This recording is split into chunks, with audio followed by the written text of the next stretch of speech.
کمیته دولتی امنیتی ملی و حفظ سرحدات قرقیزستان گفت یک نقشه تنظیم شده جمع‌آوری غیر قانونی پول در سرحد را آشکار و بر پایه ماده 342 کدکس جنایی قرقیزستان درباره گرفتن پاره پرونده جنایتی باز نموده است.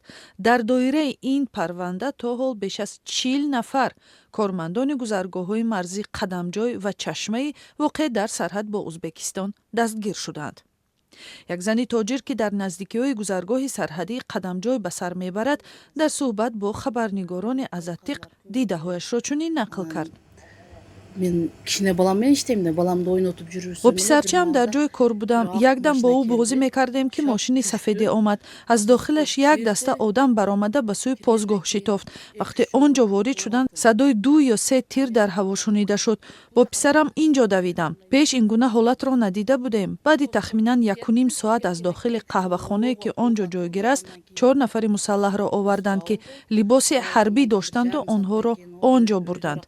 ساعت 8-9 بیگاه بود. بعد این گذرگاه مرزی را بستند. Bunday formaçan, mıltıkçan adamlar kolunu qayırıp poşçaqqa alıb kirib ketdi. گذرگاه‌های قدمجوی و چشمه در خط سرحدی ولایت بادکندی قرقیزستان و کشور ازبکستان جایگیر بوده نقطه مهمی عبور و مرور شهروندان دانسته می شود. قدمجوی özgürlük punktu da negizinen Özbek Respublikası. از گذرگاه مرزی قدمجوی اساساً ساکنان ناحیه سوخ و دهه شاهمردان ازبکستان می‌گذرند. آنها هر روز از این راه استفاده می‌کنند. حالا یعنی در دوره از ماه می تا آگوست که موسم استراحت‌های تابستان است، از اینجا اینچنین ازبکستانی‌های می‌گذرند که به شاهمردان برای استراحت می‌روند. توسط گذرگاه چشمه ساکنان ناحیه قدمجوی و بادکن می‌روند. اینچنین از این راه به حیدرکان ساکنان حوزه اقتورپق می‌روند. حالا گذرگاه مرزی قدمجوی کارش را در شرایط معمولی پیش میبرد ولی نوبت‌پایی ها طولانی تر شده است. شهروندان ازبکستان که در نوبت عبور از سرحد در خاک قرقیزستان قرار داشتند گفتند که سنجش ها وقتی بیشتر میگیرند.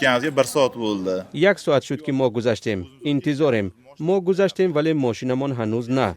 بیشتر تفتیش میکنند. ماشین از نظارت مرزبانان ازبک گذشت ولی از زیر نظر مرزبانان قرقیزستانی نه.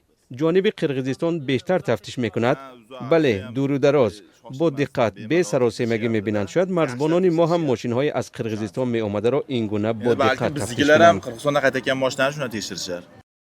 کمیته دولتی امنیتی ملی قرقیزستان میگوید از میان 41 بازداشت شده در قدمجوی 17 نفرشان کارمندان خدمات مرزبانی، 5 کارمند گمرک، 1 کارمند بیتاری، 1 فیلچر و 3 شهروند ملکی میباشند. در چشمه 11 مرزبان و 3 کارمند گمرک دستگیر شدند. این نفران را در گرفتن پاره گمان برمیدانند. هنوز موقع بازداشت شده ها و نزدیکان حامیان حقوق آنها معلوم نیست.